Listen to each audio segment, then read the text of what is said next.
Hello everyone. कैसे हैं आप लोग?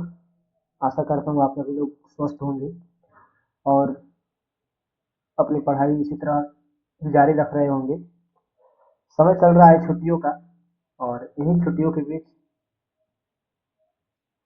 हमें अपने सिलेबस को भी कंप्लीट रखना है, क्योंकि जैसा कि हम जानते हैं बीटेक सेकंड सेम का जो एग्जाम फॉर्म है वो ऑलरेडी फिल हो चुका है और संभावना है कि इलेक्शन बाद ही इसका जो एग्जाम है वो लिया जाएगा।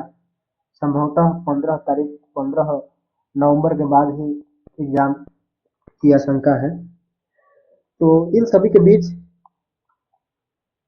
आज गोवर्धन पूजा है, तो इसके बाद फिर हमारे बिहार का सबसे बड़ा पर्व जो हमारा छठ पूजा है उसे मनाया जाएगा और उसके बाद हम सभी की छुट्टियां भी समाप्त हो जाएगी। तो ये सब तो लगा ही रहेगा, लेकिन आज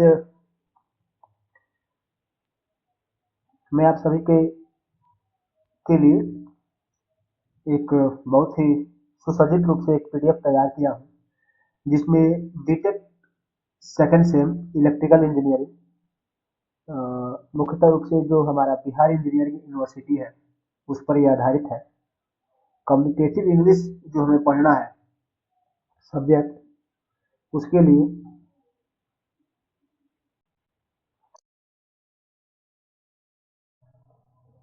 तो इसमें ये हमारा मॉड्यूल हो गया। ठीक, तो मॉड्यूल में हमें 6 यूनिट्स हैं। ठीक, और ये 6 यूनिट सब के सब इम्पोर्टेंट है। ऐसा नहीं है कि किसी एक यूनिट से मतलब क्वेश्चन दे दे और अदर यूनिट से नहीं दे। 70 नंबर का क्वेश्चन हमारी यूनिवर्सिटी हमसे पूछता है।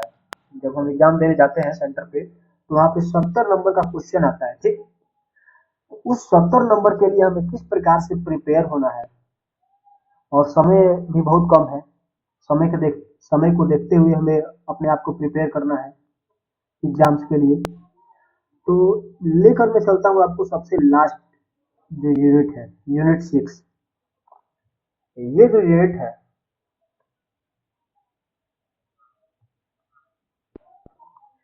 Unit 6, comprehension of written English. इसमें कुछ एसेस है, कुछ कविताएं हैं और कुछ स्टोरी है, और लास्ट में क्या है, ऑन सीन और ऑन टॉप पैसेज है, अपठित गद्यांश जिसको हम लोग बोलते हैं।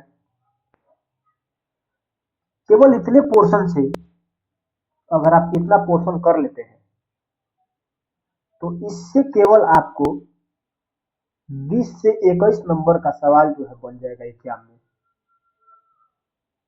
यदि पूछेगा एग्जाम में कि ऑफ स्टडी के बारे में, तो ये जो ऐसे है इसका समरी पूछ सकता है, और समरी से पूछने के बाद उससे क्वेश्चन आंसर भी हो सके पूछ सकता है। वही यूनिवर्सिटी का अपना रोल है, यूनिवर्सिटी किस प्रकार का प्रश्न पूछ रहा है। तो आइए देखते हैं इसी सब चीजों को देखते हुए कि किस प्रकार से हम अपने 70 नंबर का जो प्रिपरेशन है वो किस प्रकार से करें। और अंत में मैं आपसे एक और चीज साझा करूंगा, जो अभी तक कुछ भी नहीं पढ़ा है इंग्लिश का। अब ऐसा तो नहीं है कि आदमी बीटेक कर रहा है तो बीटेक में आने के पश्चात इंग्लिश बोलना ही ना जाने, इंग्लिश पढ़ना ही ना जाने, इंग्लिश लिखना ही ना जाने। तो चलिए देखते हैं।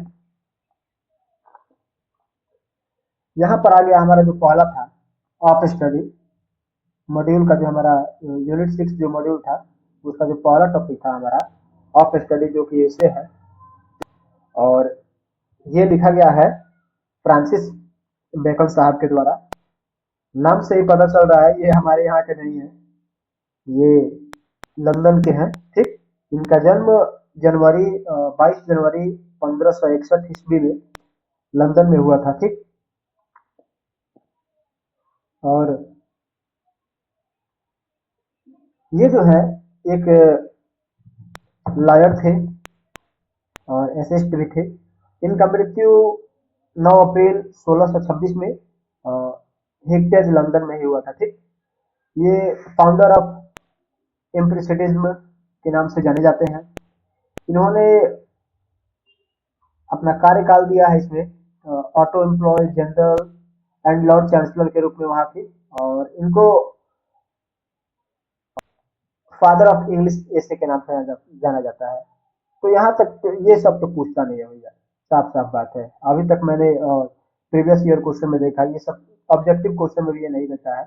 ये क्वेश्चन जो है यहाँ पर एक इम्पोर्टेंट हो जाता है कि who is known as the father of English essay. तो यहाँ पर जो है हमारा फ्रांसिस बेकन जी हैं, जो कि फादर ऑफ इंग्लिश एसे के नाम से जानते हैं। ठीक, अब जो हमारा ऑफ स्टडी है ये 3 कार्यकाल में विभाजित है। ठीक, फर्स्ट जो 1597 में था, इसमें 10 एसे थे।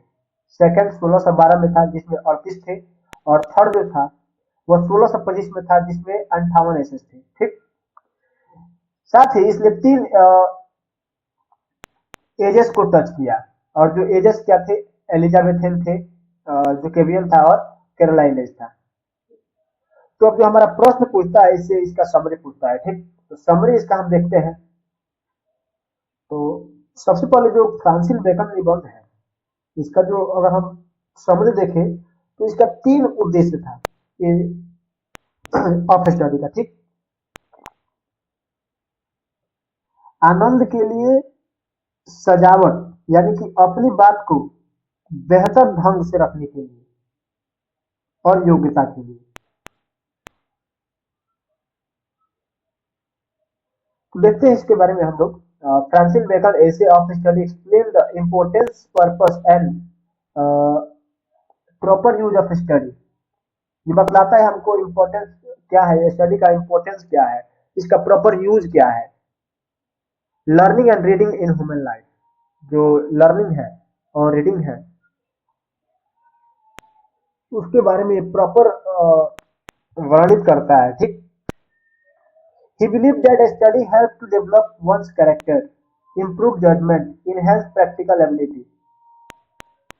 फ्रांसिस बेकन ऐसा मानते हैं कि जो हमारा स्टडी है वो एक चरित्र का निर्माण करता है। ठीक, कि किस प्रकार से, यदि अगर हम लोग अध्ययनशील हैं, अध्ययन हम लोग कर रहे हैं, ठीक, तो बिना अध्ययन के हम लोग सही गलत का प्रारूप नहीं समझ पाएंगे, क्या सही है क्या गलत है। ठीक, कौन आदमी हमें अपनी बातों से बहका रहा है, इस सब चीजों के बारे में, इस सब प्रैक्टिकल चीजों के बारे में हम लोग नहीं जान पाएंगे बिना स्टडी के। ठीक, बिना पढ़े। ठीक, bacon begins by saying the 3 studies serve 3 main purpose: delight, ornament और ability। तो इनका 3 पर्पस था, और ये हमेशा एग्जाम में पूछ देता है, what was the 3 purpose of study. तो डिलाइट, ऑर्नामेंट और एबिलिटी था। ठीक, तो जो डिलाइट होता है, आदमी कुछ ऐसा होता है कि आदमी जब पढ़ाई करता है, आदमी जब पढ़ाई करता है तो एकदम एकांत पे बैठ जाएगा और पढ़ेगा, खूब पढ़ेगा, और पढ़ते पढ़ते ही वो क्या करेगा, अपने आप को आनंद की अनुभूति उसको होगी जब वो पढ़ेगा। तो कुछ लोग पढ़ते हैं किस लिए, आनंद की अनुभूति के लिए, पढ़ने से आनंद भी आता है। ठीक, जबकि कुछ लोग ऐसे भी होते हैं जो कि सजावट के लिए, अपने मतलब पढ़ाई करते हैं कुछ इस ढंग से, जैसे नहीं होता है कि कोई व्यक्ति बढ़ा चढ़ा कर किसी बात को कहने लगता है, कुछ समझेगा भी तो उसको इतना बढ़ा चढ़ा कर दिखावा दिखावा प्रारूप करने लगेगा, तो वो एक प्रकार का दिखावटी हो गया। ठीक, अब कुछ आदमी ऐसे होते हैं जो एबिलिटी के लिए पढ़ते हैं, योग्यता के लिए, कि उसके अंदर यदि योग्यता आए। ठीक, तो ये 3 गो पर्पस था उनका। ठीक, he also wants that study should be wisely, and reading too much without applying knowledge can make a person lazy। अगर आदमी ज्यादा पढ़ने लगेगा, केवल पढ़िए रहा है, उस नॉलेज का अपने ऊपर क्या कर रहा है, अप्लाई नहीं कर रहा है, केवल पढ़ते जा रहा है, तो आदमी क्या हो जाएगा, लेजी हो जाएगा, आलसी व्यक्ति की तरफ उसका मतलब स्वभाव होने लगेगा। Books without the personal experience make him impractical.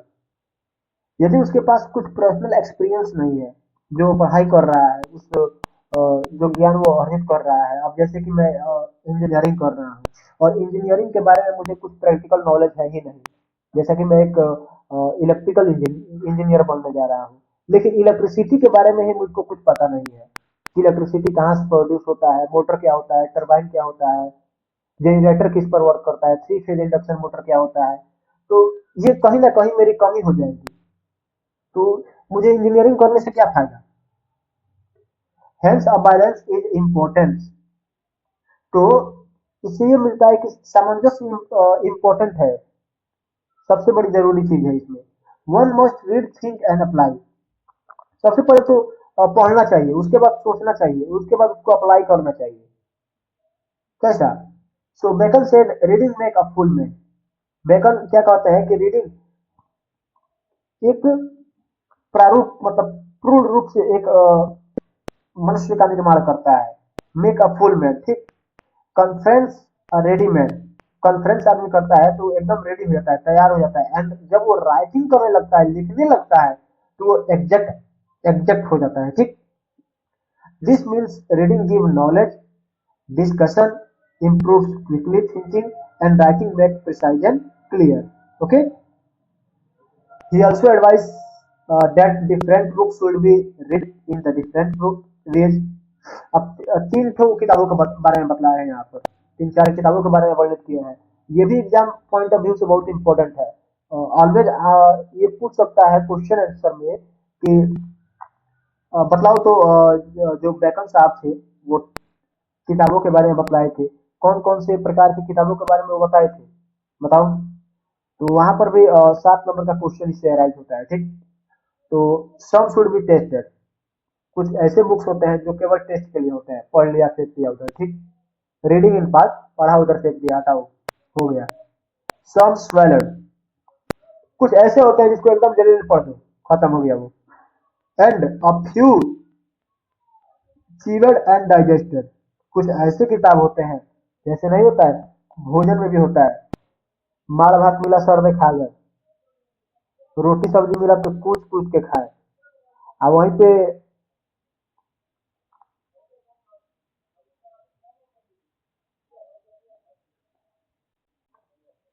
पे कुछ अभक्ष भोज पदार्थ होते हैं, तो उनको आप लोग कैसे खाते हैं, एकदम चबा चबा के, चबा चबा करके, हैं। उसके बाद वो डाइजेस्ट होता है। तो उसी प्रकार से किताबों के बारे में भी बतलाए हैं, कुछ ऐसे किताब होते हैं जो केवल पढ़ लो, पढ़ो हटाओ। कुछ ऐसे और किताब होते हैं जो एकदम जल्दी जल्दी पढ़ के हटा दो। कुछ ऐसे किताब होते हैं जिनको पढ़ने के लिए उसके डीप में जाना पड़ता है, एकदम ध्यान से पड़ता है उसको, उसके गहराइयों में जाकर, तब वो आपको समझ में आएगा। तो इन कंक्लूजन, अब यहाँ पर लिखने के बाद इतना अगर आप लिख देते हैं, तो कंक्लूजन में आप क्या लिखेंगे, in conclusion Bacon shows the that study are essential, क्या है, बहुत जरूरी है, फॉर पर्सनल ग्रोथ, किसके लिए, हमारे पर्सनल ग्रोथ के लिए, and professional success, but wisdom lies in using knowledge rightly. लेकिन जो हमारा आजादी कब मिलता है, उसी पर मिलता है जब हम उस नॉलेज का सही तरह से क्या करें, उपयोग करें, ठीक। Not just gathering it. Okay. जैसे कि मान लीजिए अगर आप खूब विद्वान ही हो गए, और आपकी विद्वता, यदि आपसे आप किसी व्यक्ति के समक्ष बात कर रहे हैं, तो उस व्यक्ति को कहीं ना कहीं लगना चाहिए, खूब विद्वान व्यक्ति आपके समक्ष बैठा है, लेकिन उस व्यक्ति को ऐसा लगना चाहिए जब आप बोलने लगे, तो उसको लगना चाहिए कि उसके अंदर कुछ कमी है। आप खूबसूरत है, और आपसे आपसे ज्यादा सुंदर व्यक्ति आपके समक्ष यदि बैठ रहा है, तो उसको अपने आप में एक कमी महसूस होनी चाहिए। तो नॉलेज का मतलब ये हुआ, ठीक, कि बिना आपको किसी के नीचा दिखाए उसको खुद एहसास हो जाए कि हाँ, इस व्यक्ति के पास मुझसे ज्यादा क्या है, नॉलेज है, ठीक। तो ये स्टडी का जो मोरल है, ये मैसेज क्या देता है हमें, study not just to appear learn, but to understand, apply and improve yourself and society. Okay. आशा करता हूँ यहाँ तक आपको समझ में आया होगा। केवल इतना ही लिखना है, एकदम इजी इजी लाइन्स है। अगर आदमी एक बार पढ़ लिया तो उसको याद हो जाएगा। अगर मेंटली इसको अगर एक बार बढ़िया से सोच कर देखिए ना, केवल आपको इतना ही 3 टर्म याद कर लेना है, डिलाइट, ऑर्नामेंट और एबिलिटी। इतना अगर आपको याद हो गया, डिलाइट के मतलब आप लोग सब जानते हैं, ऑर्नामेंट के बारे में जानते हैं, एबिलिटी के भी बारे में जानते हैं। लिखिए ना, उसके बारे में लिखिए, नंबर ऐसे थोड़ी कट जाएगा। जब लिखेंगे ही नहीं एग्जाम में तो भाई स्वाभाविक है कि फेल होना ही है। अब आइए देखते हैं इसका किस प्रकार का क्वेश्चन इससे राइज होता है, उसे अब हम लोग देख लेते हैं। So for what people study, किसके लिए आदमी पढ़ता है, काहे लिए पढ़ता है? तो डिलाइट के लिए पढ़ता है, ऑर्नामेंट के लिए पढ़ता है, और किसके लिए? एबिलिटी के लिए पढ़ता है। ये जो 3 पॉइंट है आप लोग याद कर लीजिएगा इसे। अब देखिए डिफरेंट टाइप ऑफ पीपल, जब आप लोग ऐसे के अंदर जाइएगा तो वहां पे पढ़िएगा तो उसमें डिफरेंट प्रकार के आदमियों के बारे में भी चर्चा किया गया है। ये तो जो समरी था ये बहुत काट छाट कर एकदम मैंने छोटा करके बनाया है इसको, जिससे आदमी एकदम आसानी से समझ सके, ठीक। लेकिन जो ऐसे को पढ़ा है, गहराइयों में जाकर जो इसे ऐसे को पढ़ा है, वहां पे मैन के बारे में, पीपल के बारे में बतलाया गया है। कुछ क्राफ्टी आदमी होते हैं, वो क्या करेंगे? कंडेम्ड स्टडी, हमेशा लोगों के बीच में खोट ढूंढते रहेंगे। और कुछ साधारण किस्म के व्यक्ति होते हैं, वो क्या करेंगे? एडमाइन स्टडी, वो कभी ना कभी किसी न किसी की क्या करेंगे? प्रशंसा करेंगे, प्रशंसक बन जाएंगे। उसमें कुछ लोग भी बुद्धिमान आदमी होते हैं, वो क्या करेंगे? जो अपना स्टडी होगा उसका क्या करेंगे? सही इस्तेमाल करेंगे। जुडिशियस मैन, तर्क करेंगे ये लोग किसी से भी। तो इनसे बच के रहिएगा और क्राफ्टी मैन से बच के रहिएगा, ठीक। 2 आदमी से अगर आप बच के रहेंगे तो ये दोनों आदमी तो भाई समाज सुधारक है। आगे देखिए जो टाइप्स ऑफ बुक्स हैं, तो बुक्स के भी बारे में भी बतलाया गया था, जिसको मैंने मेंशन किया है अपनी समरी में। For tested, swallowed, chewed and digested, ठीक। मैन के हैबिट के बारे में भी, डिफरेंट हैबिट्स के बारे में भी। तो रीडिंग, फुल मैन, ठीक। Conference, ready man, writing and exact man, okay. आगे जो है वो बतलाया गया है कि आदमी क्या पढ़ेगा तो क्या बनेगा, उसके अंदर क्या क्षमता आएगी। हिस्ट्री पढ़िएगा तो वाइज बनिएगा, ठीक। पोएट्री पढ़िएगा तो, मैथमेटिक्स पढ़िएगा तो, ये सब आप लोग देख लीजिएगा, ठीक।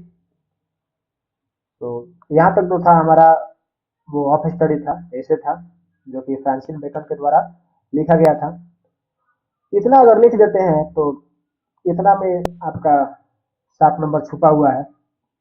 अब क्वेश्चन देगा तो तीनों तो एक बार देगा नहीं, कोई एक इसमें देगा। तो आशा करता हूँ आपको ये वाला पोर्शन समझ में आया होगा। अगला जो पोर्शन है, द सन राइजिंग। ये जो सन राइजिंग है, अ, ये पोएम है एक, ठीक।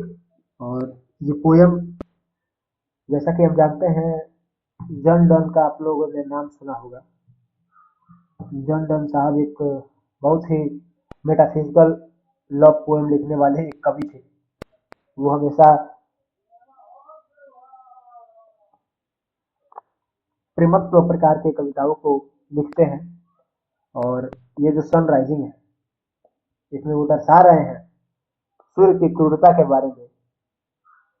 और उन्होंने यहाँ पर दर्शाया है कि एक प्रेमी सुबह के सूरज से शिकायत करता है कि वह उसकी और उसके प्रेमिका की अंतरंग पलों में बाधा डाल रहा है।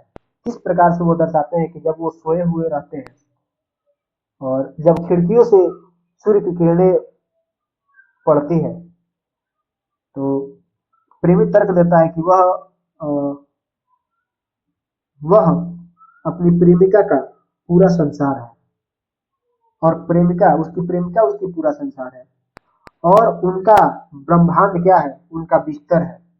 ब्रह्मांड का जो सेंटर है वो उनका बिस्तर है। जहाँ पे वो लोग सोए हैं, वह दावा करता है कि सूर्य को उनके बिस्तर के चारों ओर चक्कर लगाना चाहिए, न कि दुनिया के चक्कर लगाना चाहिए, क्योंकि वे दोनों ही क्या है, दुनिया है। जो सूर्य की किरणें है उससे जॉन डॉन साहब परेशान हो रहे हैं। अब देखिए आगे कविता सूरज से शुरू होती है और कवि उसे एक दखल देने वाला और बड़ा मूर्ख कहता है इस कविता के अंदर, ठीक। और जो प्रेमी के शयन कक्ष में घुसने की कोशिश करता है, कवि सूर्य से पूछता है कि वह दुनिया को क्यों परेशान कर रहा है और सुझाव देता है कि उसे किसी और को परेशान करना चाहिए। मतलब ये बतला रहे हैं जॉन डॉन साहब कि दूसरे को जाके आप परेशान कीजिए। आप इस जो वो ऐसा मतलब कह रहे हैं कि वो और उनकी प्रेमिका ये क्या है, एक वर्ल्ड है, एक दोनों एक वर्ल्ड है, ठीक।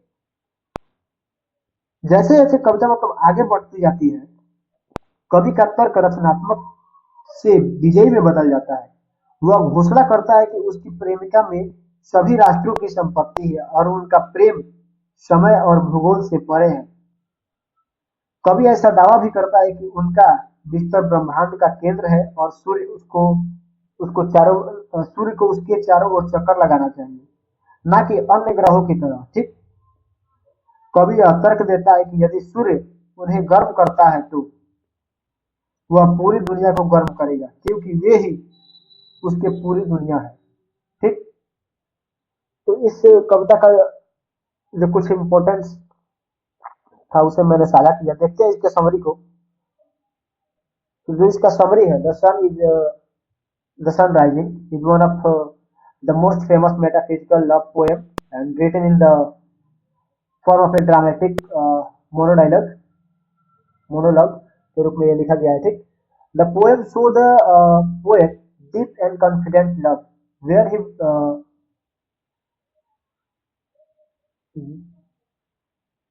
boldly addressed the sun as if it were a living being and disturbing his private world of love. At the beginning, शुरुआती में क्या कर रहे हैं, John Donne called the sun beauty and old fool. Early sun, ये जो point है ये ऑब्जेक्टिव क्वेश्चन में आता है कि शुरुआत में जॉन डॉन ने सूर्य को क्या कहकर मतलब पुकारा था, ठीक। Showing his irritation that the sunlight had entered the room and warmed him and his beloved. He scolded the sun for interrupting their peaceful and timeless love. He says that lovers should, वो कहते हैं कि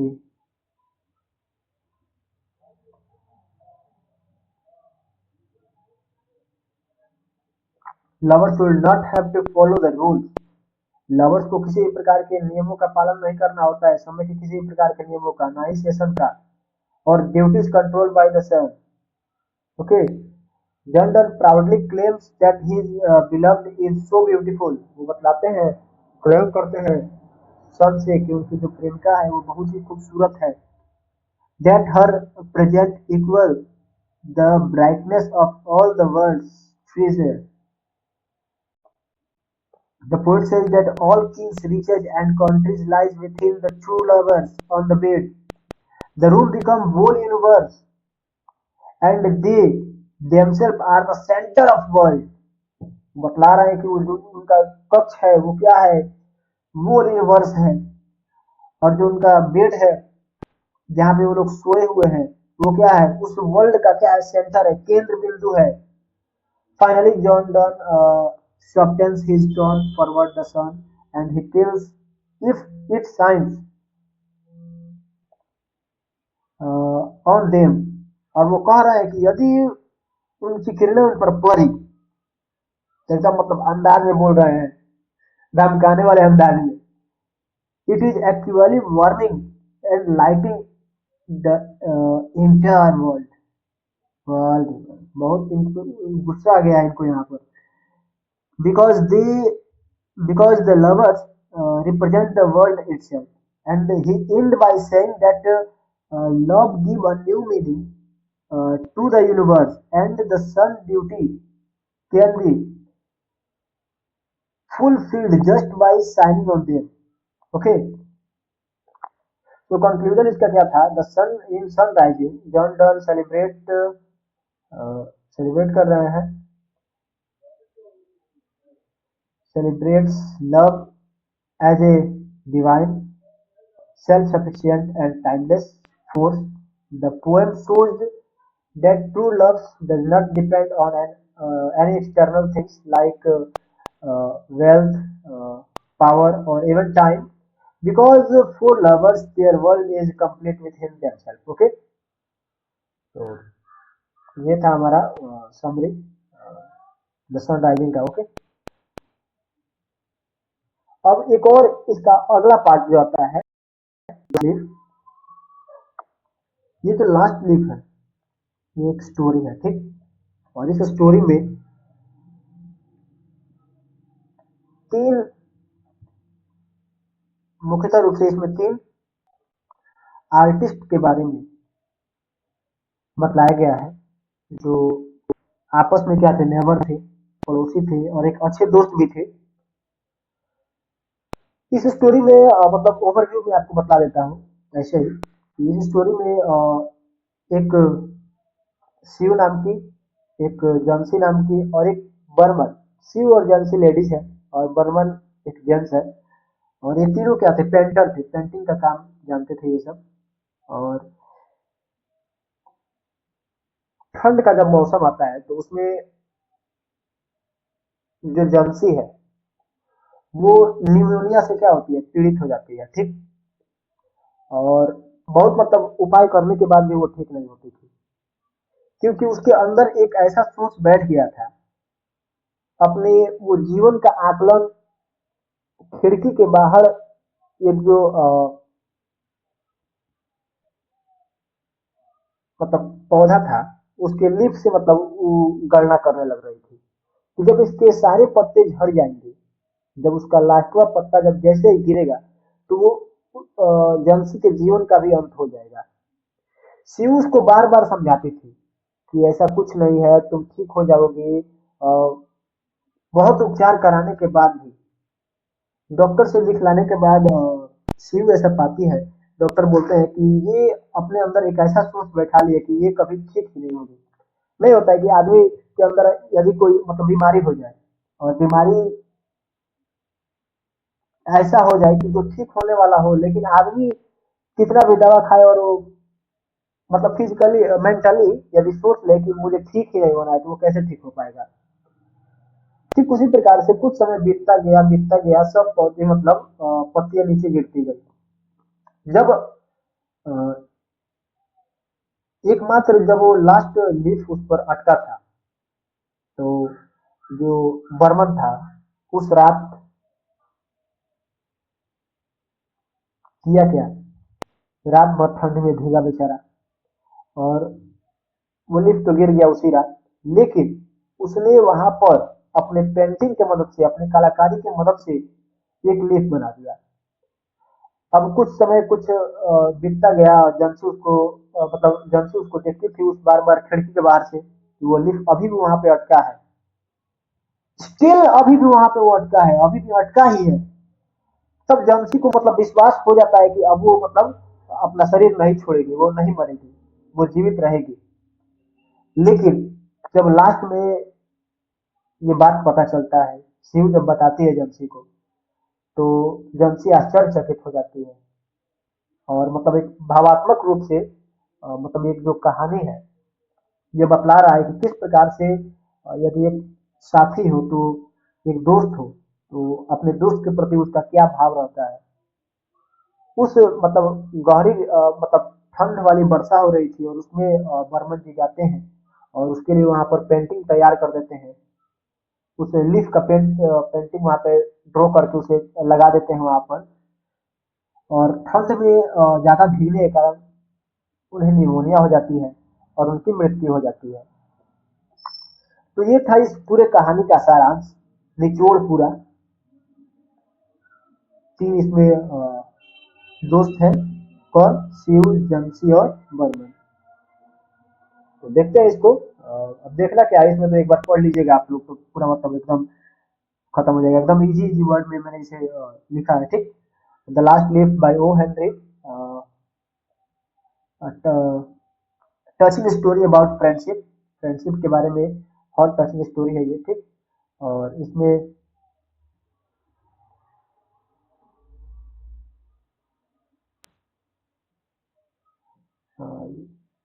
friendship and hope and sacrifice.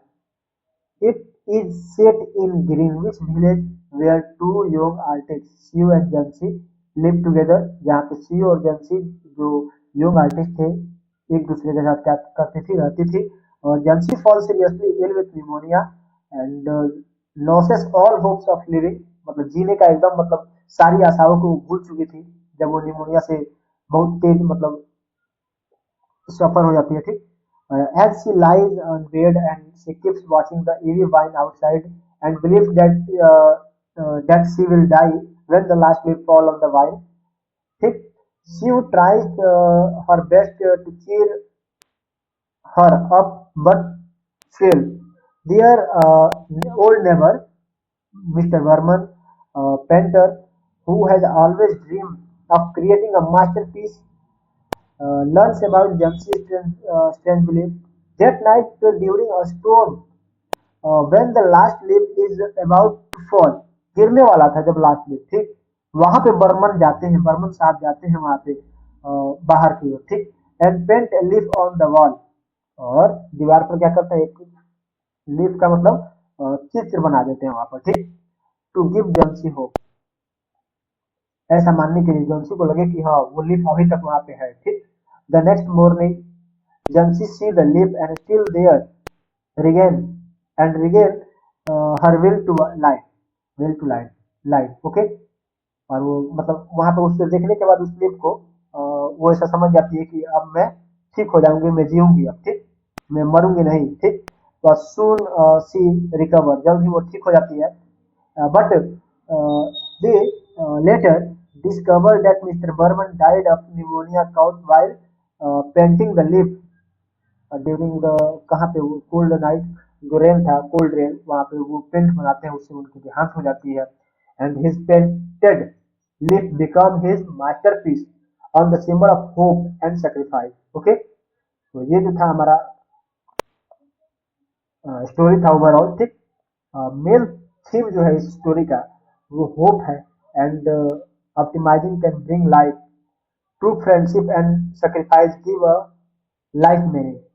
The painted leaf represent faith, courage and love, okay। तो अभी question answer इससे भी पूछ सकता है, तो क्वेश्चन आंसर के बारे में हम देख लेते हैं, ठीक। तो what are the main character of the story in the last leaf. तो Sue, Johnsy and Behrman is the main character of story, where the Sue and Johnsy, Johnsy क्या होते हैं, are young artists who live together in a small apartment while Burman, Mr. Burman is an old painter who live downstairs, okay. दूसरा number question आता है, what strange ideas into came into Johnsy mind. कौन सा idea आता है Johnsy mind में। Johnsy believe that the leaf fell down from the ivy creeper outside her window, she will die. She connect her life with the falling leaf. अपने life को वो connect कर रही थी उस पत्तों के गिरने से, ओके। थर्ड क्वेश्चन है, what is the central theme of the story, okay. इस स्टोरी का सेंट्रल थीम क्या है। So the story highlights hope, sacrifice, friendship, and the power of art. It teaches that courage and belief can save lives, and true arts come from love and compassion. Okay. Question 4 है, what is the moral of the last leaf? So the moral is that hope gives life and selfless sacrifice is the greatest act of humanity. It's true that one kindness can inspire others to life।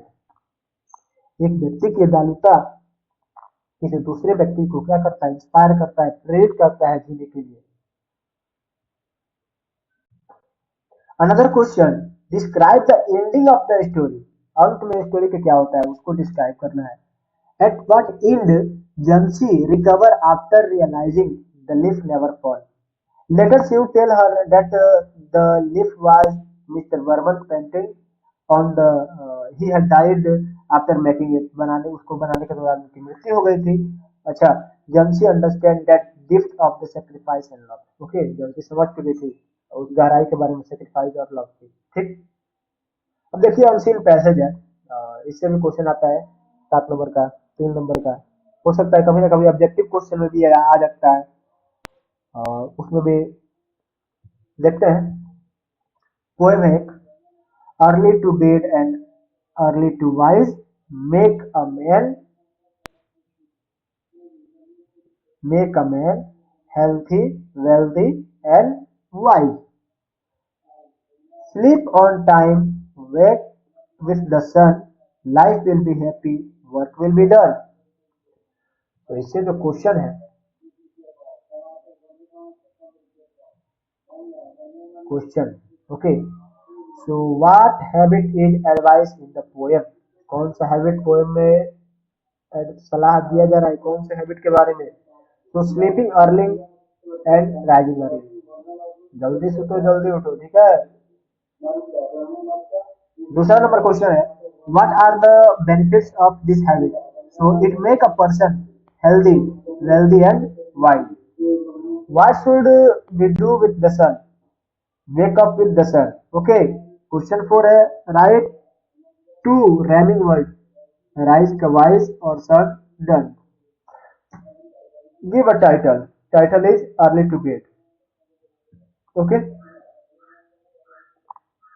अब आते हैं हम अपने unit 5 में, जहाँ पे हमें मुख्य रूप से फॉर्मल लेटर के बारे में, नोटिस के बारे में, एसे के बारे में, इन सब चीजों के बारे में मतलब बुझ जाइए आप, मतलब ऐसा समझ जाइए कि 7 से 14 मार्क्स के अंदर इससे भी क्वेश्चन आते हैं, और आते ही आते, ये तो पक्का एकदम फिक्स है। केवल इस मतलब यूनिवर्सिटी एग्जाम में ही ना बोलकर 10th में कोई बच्चा है, 12th में है, 11th में है, कोई कंपटीशन एग्जाम में जा रहे हैं आप, उससे भी इस यूनिट से क्वेश्चन आते ही हैं। देखते हैं अब हम यहाँ पे, तो देखते हैं practice of formal letter writing. Okay, formal letter क्या होता है? फॉर्मल लेटर ये written communication and address someone in an official, professional or business context। Formal letter हम जब भी लिखते हैं तो कहीं ना कहीं ऑफिशियल ही लिखते हैं, किसी प्रोफेशनल चीज के लिए लिखते हैं, या किसी बिजनेस कंटेंट के लिए लिखते हैं। It follow a specific format and use a polite, respectful and professional tone। हमेशा इसको फॉलो किया जाता है। जब भी आप कोई जॉब के लिए एप्लीकेशन लिखिएगा, लीव के लिए एप्लीकेशन लिखिएगा, इवन आपको यदि कंप्लेन करना हो या रिक्वेस्टिंग फॉर इंफॉर्मेशन, किसी इंफॉर्मेशन को जानना हो, उसके लिए हम क्या लिखते हैं? फॉर्मल लेटर का उपयोग करते हैं। ठीक, जैसा कि एप्लीकेशन राइटिंग है, तो हम लोग शुरू से ही जानते हैं, शुरू से ही एप्लीकेशन लिखते आ रहे हैं। आपके प्रिंसिपल के पास एप्लीकेशन लिखना है लीव के लिए, तो वो कैसे लिखाएगा, उसका फॉर्मेट क्या होगा? उसमें सबसे पहले ये कर देते हैं, ओके, जिसके पास लिखना होता है सब्जेक्ट डालते हैं और उसका फॉर्मेट तैयार करते हैं, और अपने वक्तव्य को लिखने के बाद नीचे अपना नाम पता वगैरह सब लिख देते हैं। ओके, दूसरा आता है cover letter. Cover letter is a formal letter sent along with your resume CV,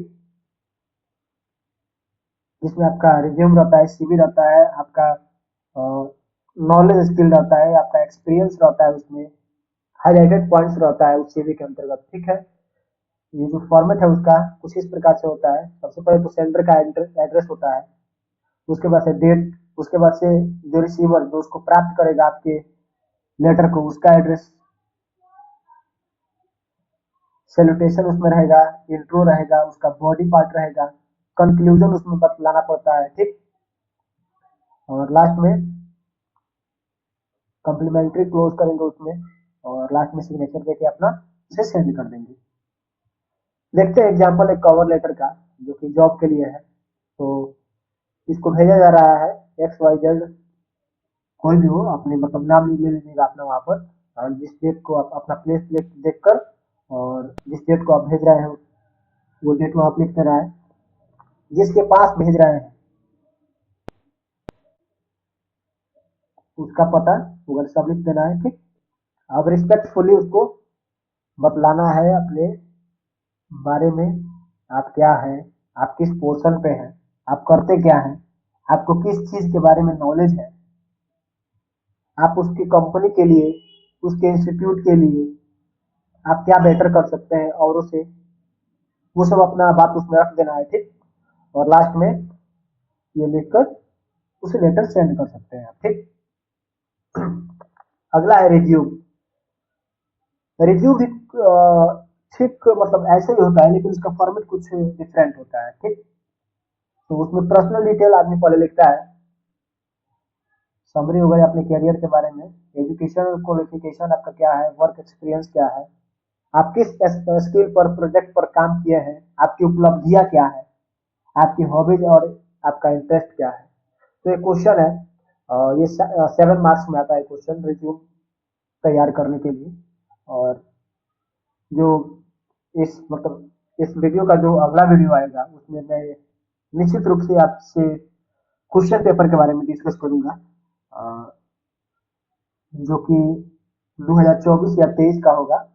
उसमें मैं आपको दिखाऊंगा भी कि जितना हमने ऊपर जितना मतलब क्वेश्चन किया है, उससे कहीं ना कहीं 7 मार्क्स का 14 मार्क्स का क्वेश्चन एकदम पूछा ही है। तो देखिए, write a professional resume for a candidate, अपना नाम दे दीजिएगा, who completed BTech in electrical engineering in 2025 with 8.5 CGPA, has done a project on solar power estate light system and has a skill in MATLAB, AutoCAD and circuit designing. Include a career objective, education skill, project details. आपको एक professional resume तैयार करना है अपने नाम से, ठीक। Candidate जो होगा उसके नाम से, उसका नाम आपका नाम हो सकता है, या किसी कैंडिडेट का वहाँ पे नाम भी हो सकता है। तो आपको बतलाना है आपने 2025 में पास आउट किया है इतने सीजीपीए के साथ, आपने जिस प्रोजेक्ट पर काम किया है उस प्रोजेक्ट के अंदर आपने क्या स्किल को सीखा है, क्या उपलब्धि उसमें आपको मिली है, सब अपने वर्किंग एक्सपीरियंस को बतलाते हुए आपको तैयार करना है, ठीक। तो वो तो एकदम हो जाएगा, एकदम इजी वर्क है। Report writing. अब देखिए रिपोर्ट राइटिंग, ये बहुत ही इंपॉर्टेंट हो जाता है रिपोर्ट राइटिंग, इससे भी 7 मार्क्स का क्वेश्चन आता है रिपोर्ट राइटिंग से। रिपोर्ट राइटिंग में कुछ स्टेप्स हैं जो आपको एकदम ध्यान में रखना है। अगर इतना स्टेप आपको एकदम ध्यान में है, एकदम आप कंठस्थ कर लिए, तो आप किसी भी रिपोर्ट को लिख लेंगे, ठीक। देखते हैं, सबसे पहले तो उसका टाइटल, हेडिंग उसका तैयार करना है कि आप किसके बारे में रिपोर्ट करने जा रहे हैं। एकदम साफ साफ एकदम उसको बढ़िया से उसको डिजाइन करना है, बाय लाइन, ओके।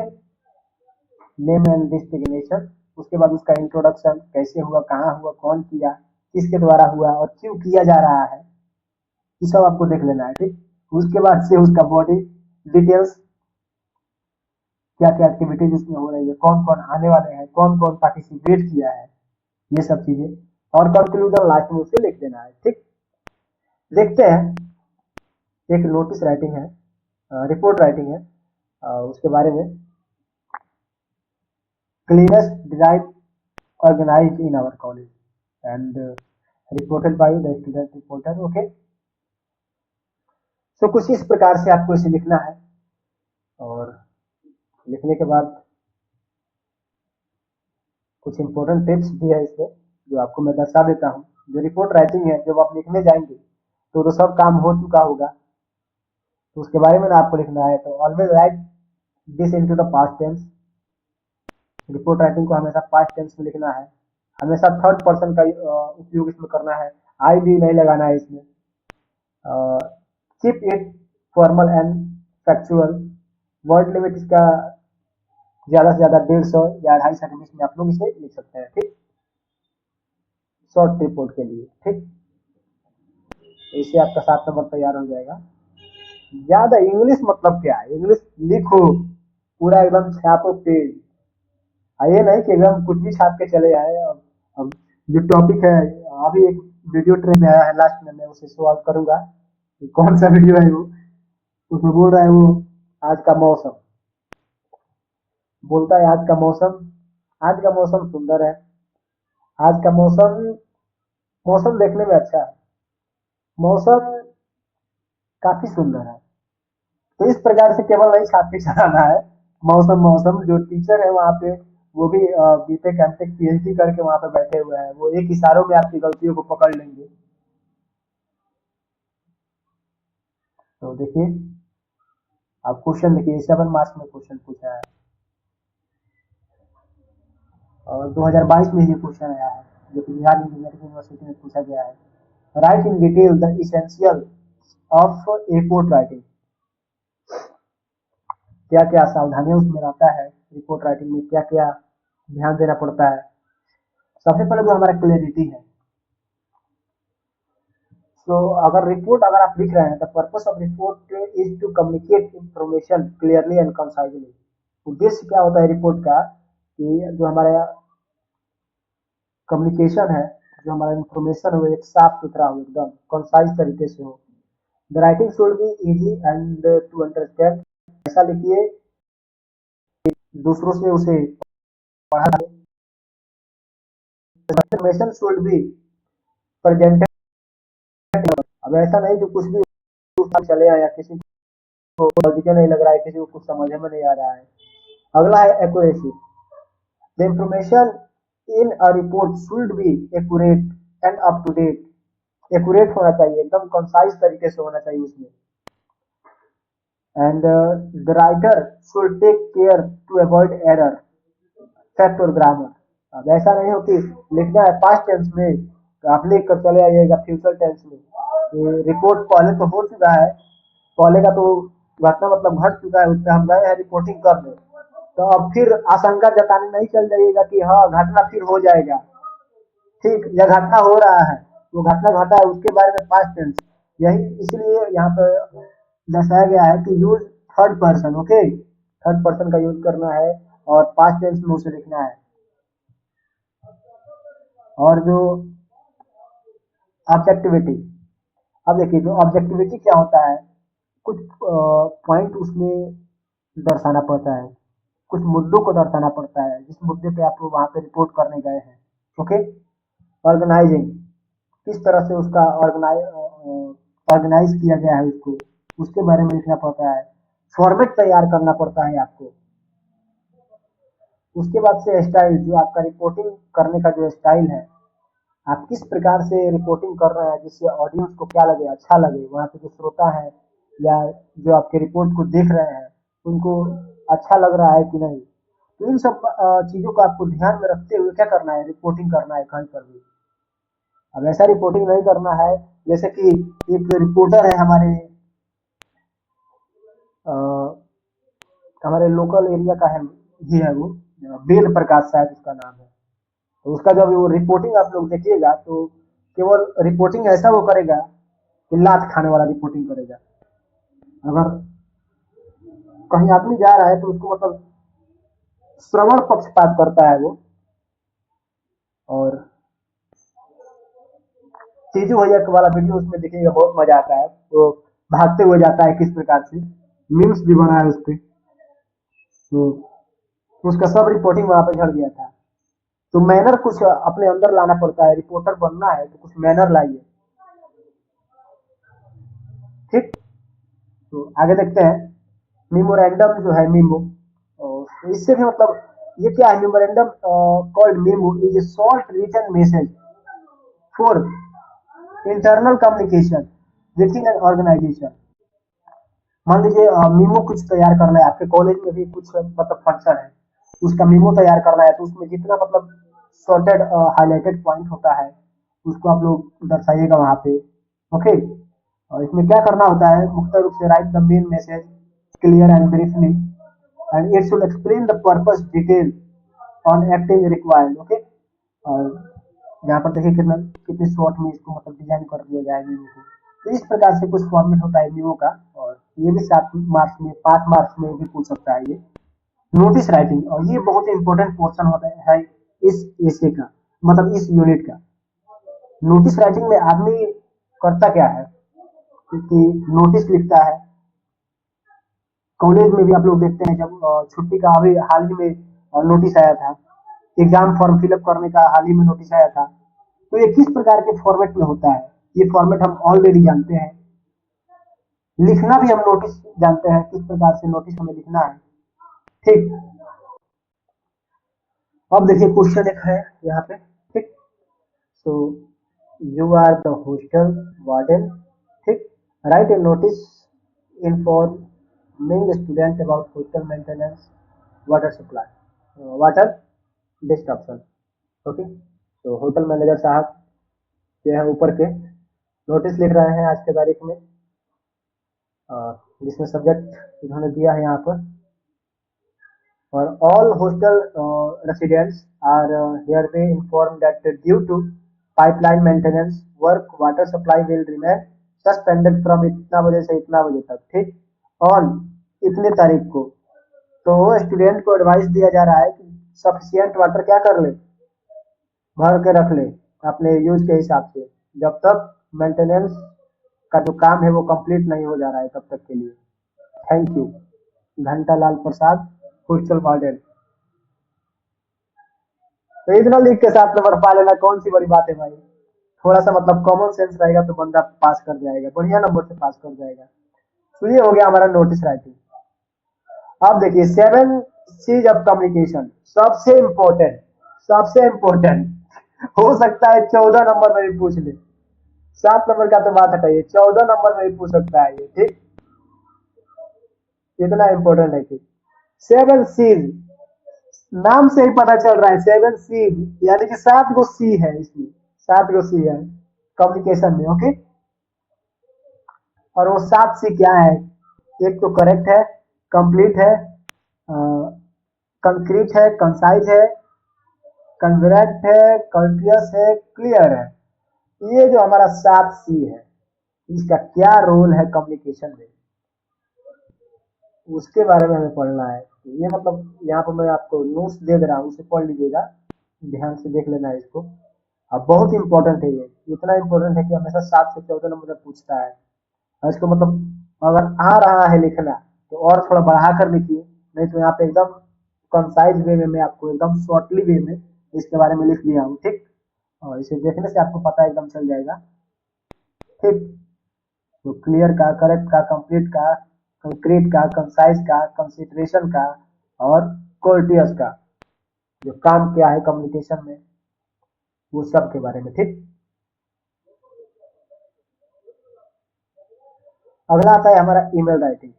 अब देखिए ईमेल राइटिंग जो है ये भी एक इम्पोर्टेंट पर्सन है, इससे भी 7 मार्क्स का क्वेश्चन एग्जाम में पूछा है, हाल ही में प्रीवियस ईयर के क्वेश्चन में पूछा है। तो email complain about library facilities, आपको प्रिंसिपल के पास ईमेल लिखना है, कंप्लेन करना है लाइब्रेरी फैसिलिटीज के बारे में। ठीक, तो सबसे पहले तो आप ईमेल में अपने प्रिंसिपल का जो ईमेल है वो डालेंगे, सब्जेक्ट लिखेंगे, और रिस्पेक्टफुली जो आपका प्रॉब्लम है, आपके लाइब्रेरी में कौन सा प्रॉब्लम है वो आपको दर्शाना है वहां पे। ठीक, फैसिलिटीज में कमी है या कुछ और प्रॉब्लम है, बुक रिलेटेड प्रॉब्लम है, जो भी हो आप वहां पे लिखिए। उसके बाद से आपको रिक्वेस्ट लिख कहा गया है उनसे, I kindly request to you और take the necessary step to improve the library facilities. भैया एसी सोच रहे हैं लगवाने के लिए। अब लिखाएगा एक ईमेल लिखाएगा प्रिंसिपल सर के पास, लाइब्रेरी में एसी लगवाने के लिए। ठीक, और वहां पे थैंक यू अपना नाम, रजिस्ट्रेशन नंबर लिखकर चलते बनिए, 7 नंबर पा लीजिए। उसके बाद से आता है हमारा article writing. Article writing is a process of writing in shortest piece of writing, छोटे छोटे पीस में लिखा जाता है article writing, on a specific topic, magazine, newspaper और school, college, journal. It express your ideas, opinion or information on a subject in a structured and organized way.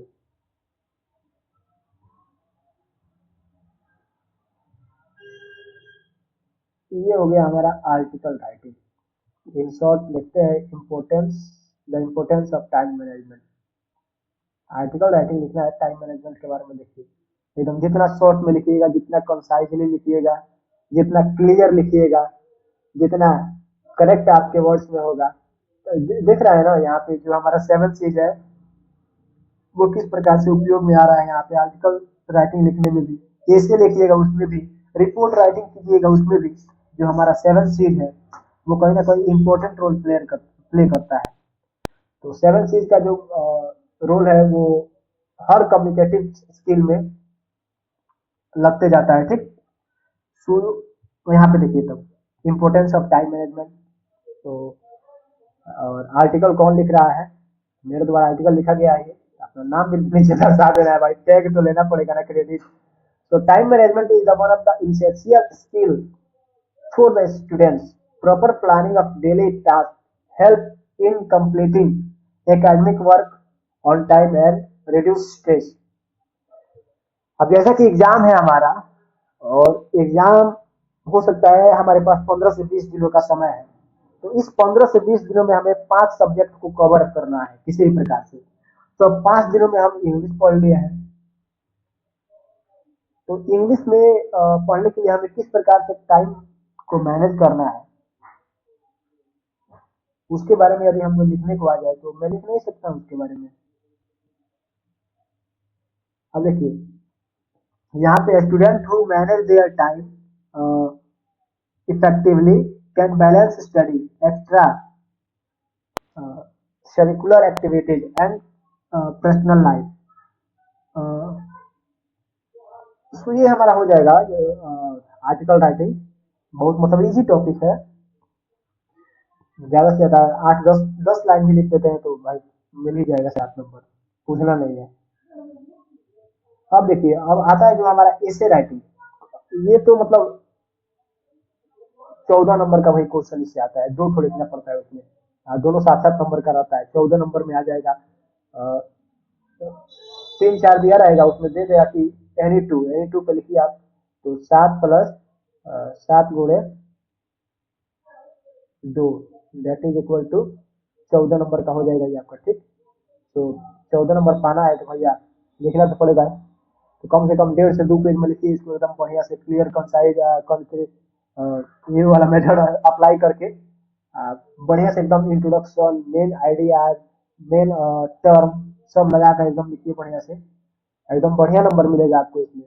पास तो आदमी ऐसे लिख देगा और वो क्या कहते हैं समरी आ जाएगा, उससे ही आप पास हो जाएंगे। ऑब्जेक्टिव आपका अगर बढ़िया से सही हो गया तो सीजीपीए को अगर मेंटेन करना है तो फोकस तो करना पड़ेगा भाई। देखिए कितना बढ़िया ये में लिखा गया है यहाँ पर, role of technology in education. Technology का क्या रोल है एजुकेशन का। तो सबसे जो पहले हम देख रहे हैं कि ऑनलाइन जो क्लासेस स्टार्ट हुआ था, ये सब टेक्नोलॉजी का ही देन है कोविड टाइम से। यहाँ तक कि अब हम क्लासरूम में पहले ब्लैक बोर्ड था, फिर व्हाइट बोर्ड आया, आज डिजिटल बोर्ड से पढ़ रहे हैं। ये सब टेक्नोलॉजी का ही देन है, कैसा। तो इसके बारे में आपको एकदम लिखते चल जाना है। और याद करने वाला पोर्शन जो देखिए हम one word substitution, one word substitution में देख लेते हैं एक बार, रट्टा मारिए देते हैं इसको। That which is written without a name, तो उसे क्या बोलते हैं हम लोग, एनोनिमस बोलते हैं। Animal that can live on land and water, उसको एम्फीबियंस बोलते हैं। अ पर्सन हु कलेक्ट और has a great love of book, उसे हम क्या बोलते हैं, बिब्लियोफाइल। ब्यूटीफुल राइटिंग जो बढ़िया लिखावट होता है उसे कैलीग्राफी बोलते हैं। फिर 2029 में जो हमारा वन वर्ड पूछा गया था उसको देख लेते हैं। One who is out to destroy government, उसे अनार्चिस्ट बोलते हैं। A man living same age with other, उसे क्या बोलते हैं, कंटेम्पोरेरी। दैट अगला जो हमारा है, that which is fit to be eaten, उसे हम लोग एडिबल बोलते हैं। अगला है spread of dishes in a particular area in one time, उसे एपिडेमिक। 2021 में जो वन वर्ड सब्स्टिट्यूशन आया था वो देख लेते हैं। Scientific study of body diseases, उसे हम लोग पैथोलॉजी बोलते हैं। One with unlimited power, autocrat. Government by the royal monarchy, one who love his country, patriot. 22 में जो वन वर्ड सब्स्टिट्यूशन आए हैं। List of item to be discuss in a meeting, agenda, agenda, ठीक। अगला है an assembly of listener, audience. अगला है life history written by someone else, biography. अगला है गवर्नमेंट बाय द नोवेल्स, सब देख लीजिएगा, ठीक। 2029 में भी जो आया था वन हु डिस्ट्रॉय गवर्नमेंट, ये तो ऑलरेडी देखिए ना। अगला है man living in same age with other, ये भी शायद देखे लो हम लोग। हाँ, तो यहाँ पर देख सकते हैं ये रिपीट भी हो रहा है, तो आपको इसे देख लेना है बढ़िया से एकदम, ठीक। और तो ये जो हमारा होगा, तो वीडियो काफी लंबा हो चुका है, तो इसको मैं यहीं पे मतलब एंड करता हूँ इस वीडियो का, ठीक। फॉरेन एक्सप्रेशन है, सॉफ्ट स्किल के बारे में है, और अगले वीडियो में हम लोग डिस्कस करेंगे क्वेश्चन पेपर के बारे में, जो कि बहुत ही इम्पोर्टेंट है।